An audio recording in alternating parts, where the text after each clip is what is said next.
Hey all, welcome back to SSX Blur. I'm Aesthetic. With me on this video is Blank Tester. Hey kids, how's it going? Matt Rocks 101. Hey, I'm Matt. And Turo. Hey, bada bing. We're continuing on, but first off, I've unlocked all the characters, so now you see the other characters. JP's back. He looks real different. And Zoe and Simon, and damn, Simon's standing away from you like Akuma or whatever. His pants were like on the floor. Yeah. Open the door, get on the floor and all that. Yeah, we'll be continuing. We're up on Peak 3, and we'll be continuing with the tournaments. This will be 3 tournaments, because now that we have all the peaks and can go to all the tracks, they're going to start giving you tournaments that are around one track type. So a slopestyle tournament, a big air tournament, a half-pipe one. Those are the 3 that'll be in this. A slalom tournament? No, thankfully no. Oh my god. Oh god. Thank the Lord. Again, with Peak 3, you get Ruthless, On the Rocks, and History Lesson, which is a renamed Style Mile. You also see that I've just gone ahead and done all the single events, so I have all the stat points from those. Okay. And I've gotten all the Uber tricks. I was trying to do kind of like I'll get some of them along the way and develop, but I was just like, who cares? So like, I have everything now, and I just need to do like the tournaments to get the rest of the stat points and progression. So I saw there were like, you had 30 out of 20 for some of those Uber tricks. So is it like they've got plenty of them all over the mountain? You don't have to collect every single one of them to unlock each Uber trick? Okay, that's nice. I appreciate that because like, it's so annoying when it's like, to unlock a thing, you have to complete the whole game, and then at the end of it, you're like, did I even want to play more of this game afterwards? You know? Yeah. Oh my god, I hate that feeling. Right? Like, you're like, I loved playing this game, but now I don't have any reason to because I've beaten everything, you know? Yeah, again, there's 8 Uber tricks you can unlock by finding 20 tokens for each one. That's only 160. There's 275 tokens, so there's over 100 extra tokens. And also, like, for those, after searching high and low and doing as much searching as I could, I'm at like 250 with 5 that I know of that I tried to get, but I just couldn't be bothered to keep trying, like they're too hard. Which means there are like 20 or so that I just don't know where they are, and just kind of secret. This game doesn't have like this amount of collectibles in this level or whatever.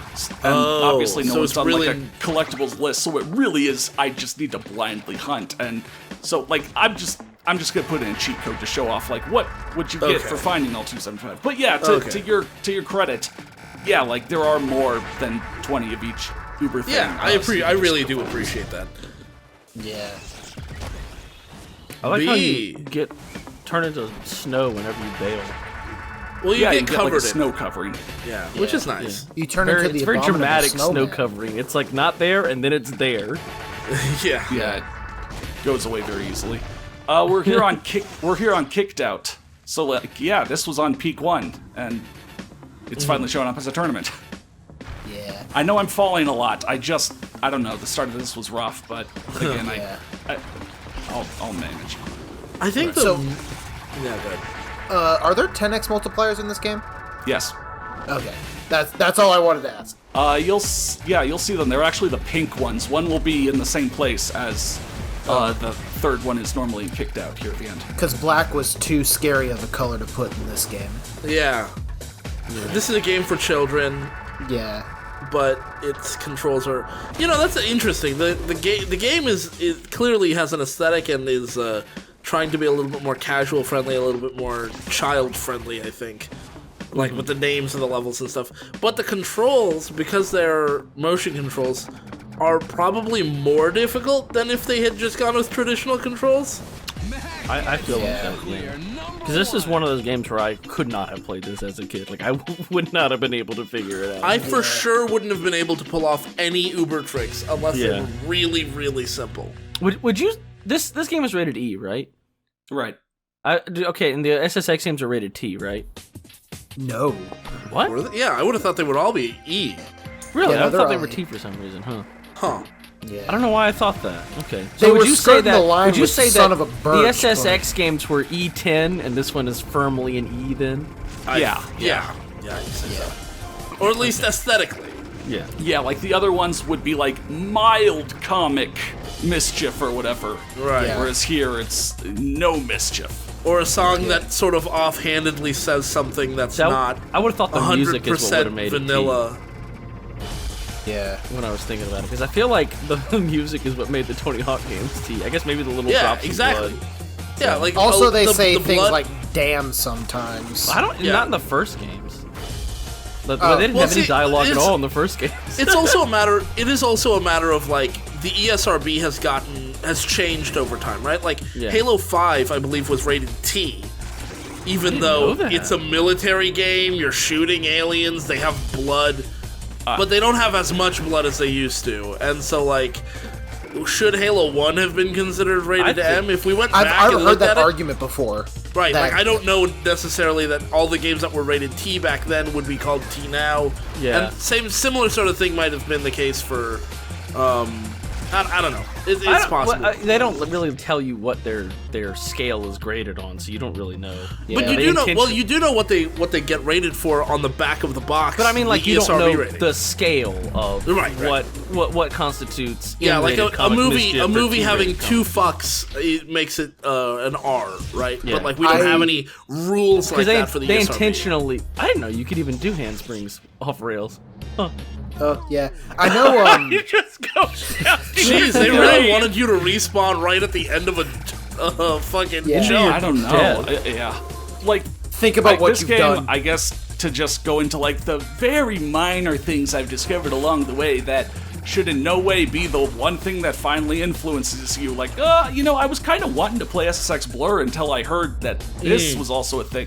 But you need to hold a hand plant just a little longer than you had to in SSX 3 or on Tour to be able to then push and, land on the rail and go forward rather than springing off to the side. So you'll see that catch me here where I let go too early, because that would have been fine back in 3 or on Tour, but it feels like here you do need to hold a bit longer.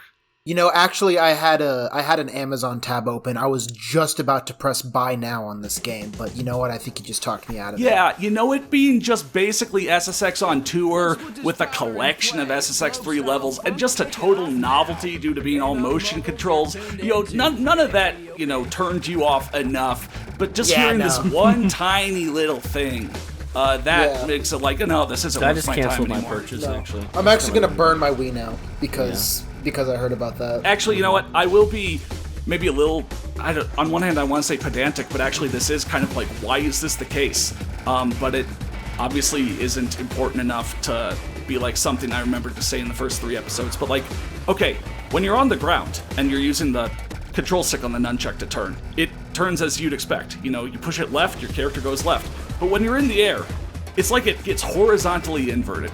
You push it left, and your character turns like to the right to set themselves up to go to the right more. And it's like, in all 4 previous games, what you did in the air matched, what you do on the ground. Why in this game did they change it? Did you just? I thought it was a glitch. I thought it was a mess up, but no. That's weird. That is so weird. And like, it's not even like previous games have established. It's also like just logic, like the way your brain. I don't know, like. I understand. Obviously, I'm not making an argument that inverted controls are evil or something. I mean, like, if you're used to inverted controls and you set something to inverted, that's fine. That makes sense because you chose inverted, or like you prefer it not inverted. That's fine. Whatever, But like to invert the controls sometimes, but not all the time. Yeah, for like, things again, that are basically the same, I don't get it. And again, it's like horizontal. Like, people like inverted, vertical inversion, I get it. In fact, I played inverted, for the longest time, vertically wise. In some places it's natural to do that. Like when you're piloting a plane, you push down, and you have the thing go up or whatever. But I'm sure you still tilt to the left when you want to turn to the left. Yeah. I don't know anyone or anything that does horizontal inversion. I've seen it as an available option in games, and I've never really given it a chance. Specifically for camera controls, I've seen it before, yeah. But never for character movement. The only thing I can think of is, it was for camera controls. I was going to say, when I was a little kid, I had Star Wars Battlefront 2, and that had the option to invert your camera, and I did that on accident. And, I didn't know I did that on accident. I just got in the game, and I thought that's just how the game was, and I never looked in the options, and I played almost my entire childhood with that camera inverted, and I hated it. And I was like, why is the game like this? And I had to this game sucks. Why did they make this design decision? I loved the game. I just didn't know why it had to be like that. I love the idea that little Matt is like trying to figure out how to play this game, and finally settles on holding the controller upside down so that the up, down, and left, right inversion can just work for him.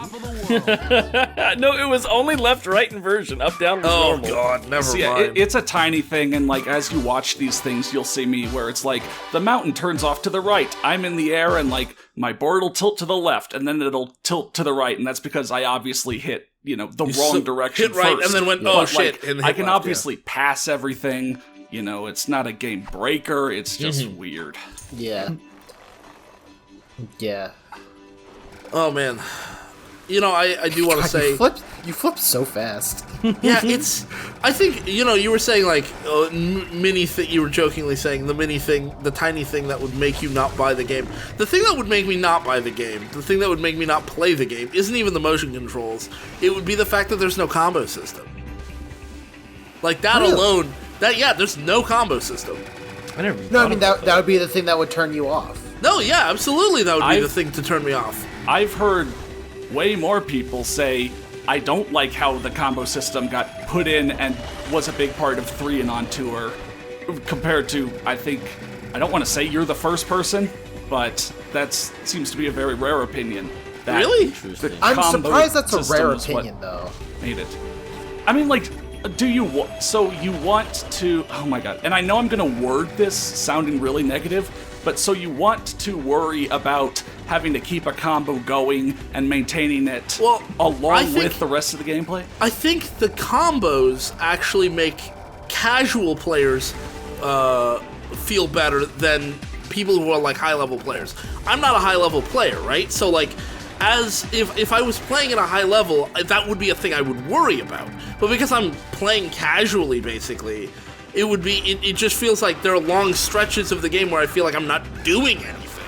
I'm like, I go off a jump, I do a trick, and then it's like, what I just did doesn't matter anymore. Now I have to move on, and I'm just waiting for the next jump.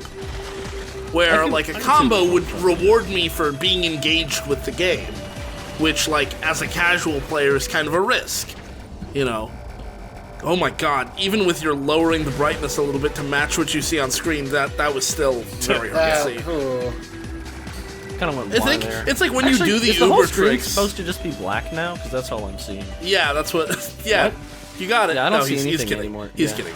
Actually, my desk, everything's black. I don't see anything. But the saturation goes way up when you do an Uber trick, and sometimes I feel like the saturation doesn't come back down fast enough. Yeah. Like, it only just reached a reasonable saturation again. Do you remember whenever they added that to, like, Source Engine? And, like... Yeah. And stuff like Half-Life... Was it Half-Life? No, not Half-Life. I'm sorry. Was it Counter-Strike Global Offensive? You're thinking of, Take Down the Freeman or whatever. No. I can't remember what game had it first. I don't know if it was Global Offensive or if it was Counter-Strike Source, but they had that effect where, like, that would happen, and the effect did not come down fast enough, and you would walk through like the bloom, from, like, an alleyway into, like, light, and the whole screen would just be fucking white, I swear. Maybe if, like, thinking, if Butters counted as a trick that resets the kind of countdown you see, the horizontal countdown of, like, this is how long you'll be up at the very top, multiplier. If Butters counted for that, I could see them having more use in this game, but they don't. Sure. Yeah. I don't know. Yeah, that is a terrible decision. Did you guys notice that? For whatever fucking reason, my Wiimote decided to double input just then, and since the game defaults to play again. Oh my god. Finished the thing, it basically took me back to the start of Heat 1 for happiness. And you're playing this on native console. It's not like a PC emulation thing. I got a gold, I got first place on Happiness Final Heat. I could have moved on. Why would I want to play again? I got first place. There's no higher I could have been. Whatever. But also, so like, Butters don't reset that top combo thing. So like, you'll see me be up there, and if I'm not going to get to a jump in time, you'll see me just jump into a backflip really quick, because that will, like, basically reset the countdown thing. Yeah. Oh, That that's reminds me why of, like, you do that. Skate's Yeah, I combo guess system, yeah. I guess I am starting to like figure out the meta kind of. Sure. Yeah. It's not like anyone does records or this. But or like, whatever, it's not because- like it does. Do you feel like it was a designed meta, or do you feel like it's just the result of the fact that they've made a game with rules? Because like What do you mean by you can find a meta in any game, well or poorly designed, right? Like there's a meta in Crusty Demons, and that meta is you restart after X, doing X, Y, and Z, right? And like it's not like they planned that. That's just like a fucking thing that happened because they made the game broken. Yeah, I guess I'm doing. I'm playing the game. I need to record. So this is what I've discovered along the way, just because I think it's enjoyable to point out all the little things. Sure, yeah. Like there is no actual meta for this game or competitions or whatever, like competitive scene or whatever, because well, like you can't do Ubers all the time. You'll try and the game just won't work. Like it's like look there, this is gonna start happening to me more, where I input an Uber and you see the game start to zoom in a little and you hear that sound effect for like an Uber should be starting, but then I just don't. And I don't know what that means. Maybe it means another double input where I hit A to end trick immediately. But Right, my maybe controller isn't double inputting that much. Like it was really just that one unfortunate one. Yeah, that's true. If it was happening constantly, that'd be one thing, but it's like Yeah. it's So, only like, happening once in a blue moon. As much as you can try for high scores here, you'll see, especially when I get to like the half pipes or whatever, again, sometimes your Uber just won't happen. And that's just because of motion controls. Maybe you got a little sloppy. Maybe the IR sensor saw some other shit. Like, it's just not consistent enough to try. Like people who go for SSX 3 high scores or whatever know exactly how long a frame perfect Stone Age monster trick takes. And so in this jump, they could do double executioner to Stone Age and land on like the final frame. And if they do that, every time they can, it's a new world record. Here, you have to hope that you did the right input and the game registered it. Yeah. It's just not worth it, I think. Doesn't sound fun. But I mean, you don't need to get world records to pass this, so just watch this gameplay, Yeah. I mean, what even is the world record for this? Is there one? I don't know. Has Somebody anyone beat the done it? game once. Is this the world record? Is getting 1 million points on history lesson the world record? I will say, I do like what they did with Style Mile here.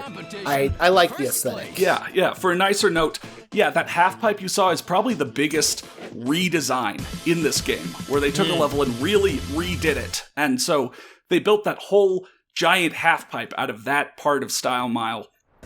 And, sure, you don't hear a lot of DJ Atomica's lines now that I'm going just through the tournaments, but as you ride up to the course, or, drop at one of the peaks, he might have some lines about this level, and it's usually, all the lines are about, the world's oldest discovered half pipe, the, ancient civilization that built this half pipe, and it's kind of a funny thing. That's cute. Yeah, I like that. Maybe this game is a prequel to SSX 3 and they demolished the half pipe and ruined a World Heritage site. Oh my wow. This game just got real. Yeah. Holy shit. Now that I think about it, the skateboarding's in the Olympics. A really good skate site, if it could last long enough, could become a World Heritage site, Yeah, maybe the Embarcadero. Yeah, Love Plaza. in the year 2200, it'd be like, well, this has been a skate site for hundreds of years. Holy crap. And we need to preserve this for posterity. How fucking cool would that be? Yeah. Like the Carlsbad Gap, maybe? Yeah, and then we can put up a statue of Rodney Mullen, and I think we'd all enjoy that. Yeah. Yeah. There should be a statue of Rodney Mullen somewhere. For sure, yeah. I mean, of all the people in skateboarding, I think basically everybody agrees he's fucking dope, right? Yeah, he did invent some of the most tricks, yeah. He I don't know if invented the skateboard.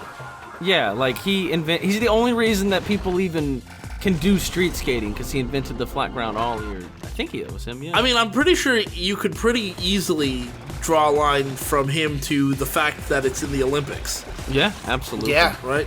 He was like a technical god. He's If always been my favorite.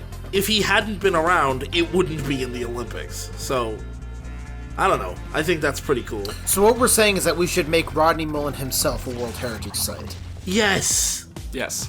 His body is a World Heritage Site. Yep. That sounds strange now. I'm not sure I like this anymore.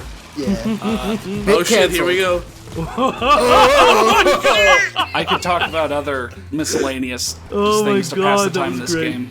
So like one, in their kind of re-texturing or redesign of the course, like what used to be like those neon green rails all turned into kind of like long wooden sort of things. So that's kind of cool as well. But also like, so there are rail tricks in this game, the 4 rail Ubers.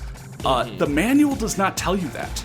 It's almost like the game itself does not want you to know there's rail Ubers, or forgot there are rail Ubers, but they do correspond to 4 of the shapes. But you do have to still draw that Uber shape while grinding, and so that makes them really hard to do, take a long time to get going, and just, like those get damaged worse, I think, than, the air Ubers, because like, instead of literally just hitting a button and doing one of the rail Ubers, you now need to input the shape again, and also have the rail be long enough for, you to carry that out and have it be worth it. Oh my god. Okay. So it's like, it's more of like, I'll go for them to, again, try and show that they are there, but like, they really those might be more trouble than they're worth. I mean, it's just a rail. Okay, I have a question for you, and I have a suggestion for, like, if they were designing the game today, how I would do the control scheme, if the answer to this question is appropriate for it. How many Uber tricks are in this game? Or how many Uber tricks with unique shapes, I guess? 12. 12. I think you could probably get 12 Uber tricks. Here's what I'm thinking. Instead of doing motion controls with both hands, one hand has like the grind button on it and maybe like a couple of other buttons that you need, and the other hand you draw the shapes with just that hand. And then you could make it so that, like, if you want to do a rail Uber, it's not as difficult because you just hold the button, the grind button, and then you do the shape with the other hand. And then you don't have to worry about, like, one of them is just in control of your character, and the other one is a wand for controlling what trick you do. I'll bring something kind of fun up. A few days ago, when I started releasing these videos, in the SSX Discord, where I am, again, an admin. I love just pointing it out like that. Admin. Let me remind you. I mentioned how, when I did try to emulate this game, I tried to do alternative stuff for, like, pointing of the Wiimote, the motion control part, and I mentioned, like, I tried to bind, like, moving my computer's mouse as that, and I thought that would work, but it didn't. And then I asked about, what if someone could create, like, a macro in Dolphin, to do an Uber trick shape, and, some people were just like, no, dude, just wait until it could be, like, modded to use normal computer inputs. But my boy, Samuel Mixits, started doing that.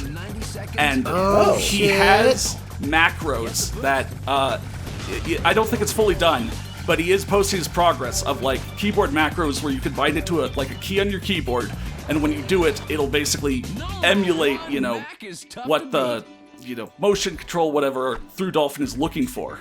And do the Uber basically just by hitting the key button. He's getting that TAS in, Yeah. And I think if things get to where, when emulating through Dolphin, like, doing Ubers becomes as reliable as, again, just hitting a button, even if it's not true to how it was, I think that would really help. Man, the amount of work people are putting into making this game fun to play. It's wild. It is. So keep sad. it up, buddy, and keep us, updated on your progress. Keep us posted. I know you've posted on some of my YouTube videos, so fill out anything I missed. But it's fun. First place. Yeah. Man, you're stomping these people. You're dabbing on them. Whoa. Yeah, you're hitting them with your deepest, lowest dab. Whoa. The deepest, lowest. That's something. I've always understood dabs to be about speed, but you're suggesting it's more about power. It's a Jax. Have you never seen the jaxfilms bit where he hits his deepest, lowest dab? Oh no, I haven't. No, I haven't. It's a classic. I gotta go look that up. Do you invest in strength or dexterity for your dabs? Yeah. Oh, your dabbing is all about like. Oh gosh, now I gotta look. I have to check if there's a player class homebrew for D&D that is centered around dabbing. Imagine if dabbing was an Olympic sport where you have to like have proper proper form, and like you have to hit the most perfect dab, and you're rated by a panel of judges. Yeah. That'd be incredible. For the deepest, lowest dab, get as like close to the ground as you can. Like, are you squatting down as low as you can, or are you like limboing down so that like your arms and body are as close to the ground as possible without falling over? Like, I don't know. What's your technique? Well, I don't have a technique. I'll post jaxfilms' technique. Hold on. Deepest, lowest dab. Yeah. Anyways, oh my god, I'm not seeing. Yeah, this is also pretty light. Yeah. Wow. You're seeing what I mentioned earlier, where I like just jump into a spin real quick or a flip to stay up in uber duper. And I mean, again, I can't stress enough. That's the. Fuck, now this is awkward because I don't know the words, but that's like, you want to keep that up and have a huge-ass multiplier. You saw I didn't even get an uber trick off there on that last jump, but just like spinning and flipping while an uber duper made that worth like tens of thousands of points.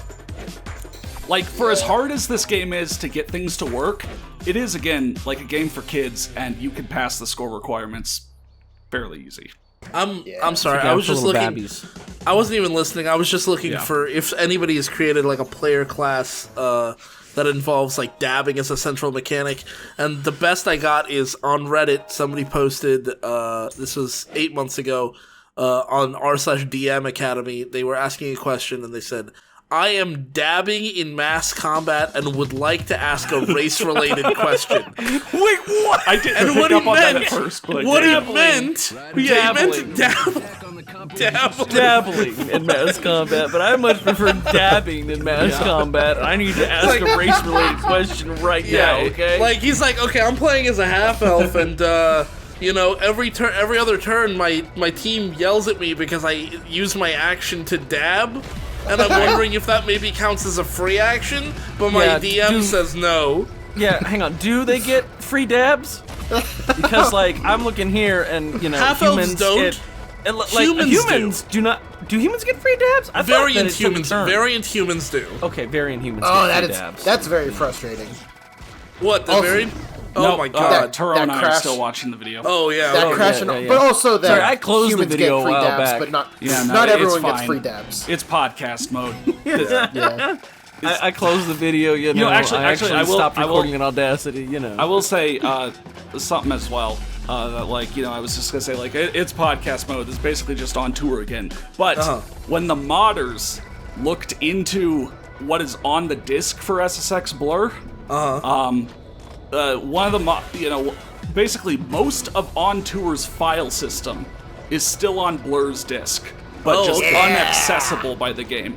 They basically just put in, I guess, all new visual assets and the motion control stuff, but like all the config files are in there, and basically anything but like audio and mountain and whatever. So that's neat. Blur really was just like, fuck it, let's make this quick. Yeah. It reminds me of how the mobile versions of the FIFA games were built off of the PSP versions of the FIFA games, which were built off the PS2 versions of the PSP games. It was just ports all the way down. And also this is mostly unrelated, but my favorite part of the the mobile FIFA games is that a lot of like game data is just in plain text INIs. Like, you can change the size of the field just like with a regular file editor. Yeah, with Notepad. Yeah. And it's funny, like, you talk about how much of the other game is here in this game. I'm thinking back to like the way Bethesda made Fallout 3 was they took Oblivion and they just copy-pasted it. And so, I believe in the original release of Fallout 3, like version 1.0 that you had to have on a disc, you could in fact you could navigate in the files to the entire Imperial City from Oblivion. Yeah, and then like the Gamebryo engine itself, like Skyrim's slow-mo action kills come from the VATs that they built for Fallout 3 in New Vegas. So it's like you can see, and like Oblivion's codebase is based on Morrowind's codebase, and Morrowind's codebase is based on some Gamebryo thing that they had before. Like you can trace some of the lines of code back really far. Yeah, you know.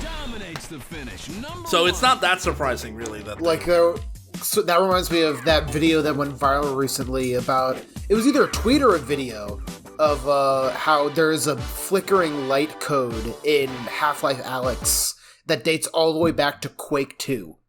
Yeah, that's With that, if you look, just you really can see cool. the family tree of game engines, and it's crazy to look at. Like how one game engine turned into another, It's just code all the way down. Whoa! You just gotta turn that shit into one and zeros. Dude, I'll tell you what, as somebody who works in stuff with lots of legacy code, I still find shit in, my code base from something that someone wrote like 30 years ago. Yeah. You know what I mean? I tried to send you a picture, but it's transparent, so it's just black on dark gray in Discord. Yeah. Oh dear. Yeah. But yeah. I wonder how much you could do with SSX blur and like terms of modding. I don't know, it's just kind of sort like with emulators, there's always just sort of that kind of wonder, Yeah. Like I know, like again for the FIFA games, there's people sort of like dunk on FIFA 14, like the PS2 version, because it's funny that like FIFA 14 released on the PS2, 3, and 4. Like, sort of like, what's the point? But also, people still modify FIFA 14 for the PS2 to keep it up to date. So maybe there was a market, Like, people have made FIFA 21 mods for FIFA 14 PS2. Like you can like download a patch or something that works with like the emulated version to change the players. Yep, like, and, to the 21 and even roster? like the UI and stuff. Oh my god, really? Yeah, it's really impressive, actually. And I just wonder, like I always think of that and wonder what other people can do with other games. Yeah. Like, yeah. I wonder, like, sort of like how there's a level mod for Tony Hawk's Pro Skater 2 on PC that has every single PS1 Tony Hawk level, including all the Matt Hoffman levels on the PS1 too. Wow. Yeah. And Thug Pro, right? No, I mean for Tony Hawk's Pro Skater 2. Oh, sorry. Yeah, on the actual PC, 2. yeah.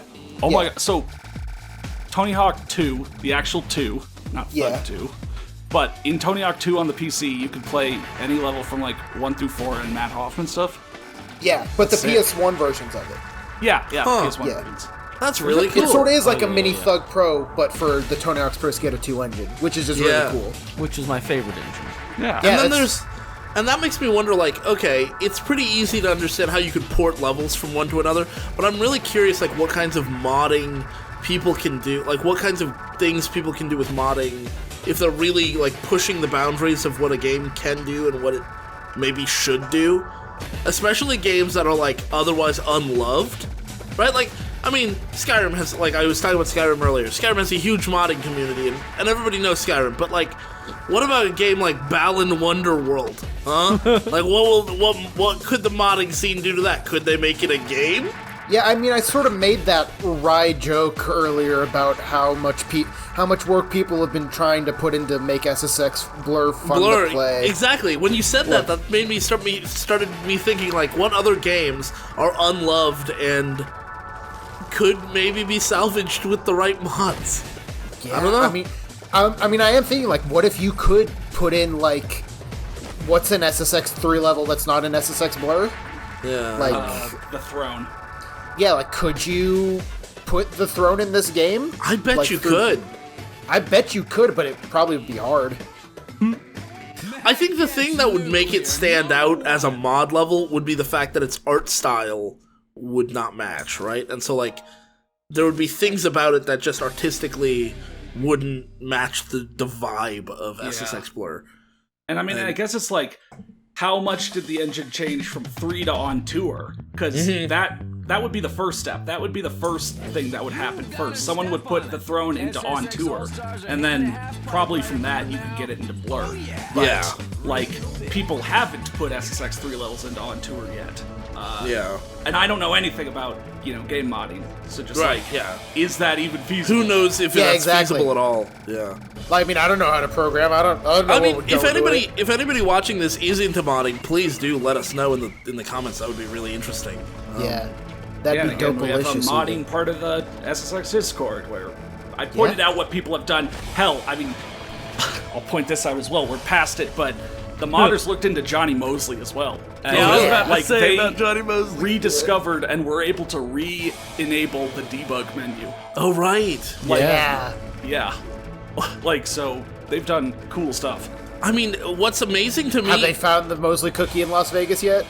No, they've looked through, to answer this once and for all, no, they looked through, there's not even an object file for a Mosley cookie. There just straight up is not one in Las Vegas. Oh my god, it's true! That's amazing! They just did not, they didn't place it! They forgot to! I'm just amazed. Like, the thing that amazes me most about the fact that modders were looking in and they found that they could re-enable the debug menu is that there was a debug menu in Johnny Mosley. Yeah, I know. You wouldn't have thought that anyone would ever have debugged this game, huh? I mean, you wouldn't have ever thought there was anyone that debugged the game. They like, oh my god, how am I trying to word this? Like, they did a better job than other games do of not allowing the average player to access it. Like, they literally wrote it so you couldn't, whereas other games that you'd think would be, better programmed than Johnny Mosley, people discover how to get into the debug menu or such. Maybe what happened... I think what happened is they made the debug menu and then realized they wouldn't be able to actually debug the game, and then they went, we can't let anyone know that we tried. Because if they think we tried, then they'll be shocked. They'll think, what a shit job you did. Better to think that we just didn't try. We just raw dogged development of this game. My main theory for Johnny Mosley is that the people behind it were probably talented. They just had zero time. Like, they threw that together in like 3 almost days. certainly. Yeah, Sure. 3DO. The fact I'm more impressed that it exists at all now. The more I look into 3DO and like their structure and like how they threw the games together. Like, I'm just impressed that Johnny Mosley exists at all. That it got printed to disc. Like, someone pointed this out, like, 3DO's entire philosophy was, like, minimum viable product. Yeah. Really? And that's why most of their games were shit, and why they didn't last very long. That's so weird to me. Like, they have a console they need to sell. No, not anymore. Well, I guess at that point they'd already crashed and burned on that, right? No. That console was long gone by then. That's why they were doing this shit. They were all out of money. They were broke. That was like an SNES era console. Oh, yeah, I guess so, They were flat broke at this point. They had nothing left but people who knew how to make games. But, like, why wouldn't they put more... I don't know. It seems like instead of picking up a bunch of licenses and doing minimum viable product, why wouldn't you want to do, like, one big one and see if you can make a name for yourself again? Yeah, like, hey, we have no money. I don't think they could afford to. We have no money. Let's, like, not spend a lot of time or effort on games so that they're pieces of shit that don't take in much money. No. Here's the thing. I don't know. Did they self-publish that, or did they have publishers? Because what I was about to say they were published by Kellogg's, and then I remembered that was like a joke I made. I could be wrong. What I'm thinking is the publisher was like, "Hey, we're gonna sell this shit like dirt cheap, and we're gonna make money because we're gonna sell like tons and tons and tons of games, right?" Yeah. None of the games are going to sell very well, but if we have a lot of them, someone is going to fucking buy them. Right? Maybe. They don't require any marketing other than the bare minimum because they're going to the fucking bottom of the bargain bin. We're going to ship them out in bulk. We're just going to make a ton of them. And so we're going to ship out a bunch of minimum viable products. Somebody's going to buy them, and every time one person accidentally buys them, because we have so many of them. It's like, it was You know how there's like a lot of mobile games that do that? It was like the PS2 equivalent of the mobile game. It was shovelware. They just made shovelware. And then it turns out video games are still not that kind of thing where you can just get away with that for a long time. You couldn't get away with that like, back video then, games no. are still too expensive, and if you just put out shit that no one buys except by accident, then like you'll fail. The mobile games made that tactic viable, but back then it didn't last very long. You couldn't do that for very long, and their strategy just didn't work in the end. But that's why, I think that they probably were actual talented people. They just made these games in the span of like 5 minutes, Right. Yeah. Because they had to. All right, that was 3 tricking tournaments in SSX Blur. We'll continue on, with some racing stuff next time.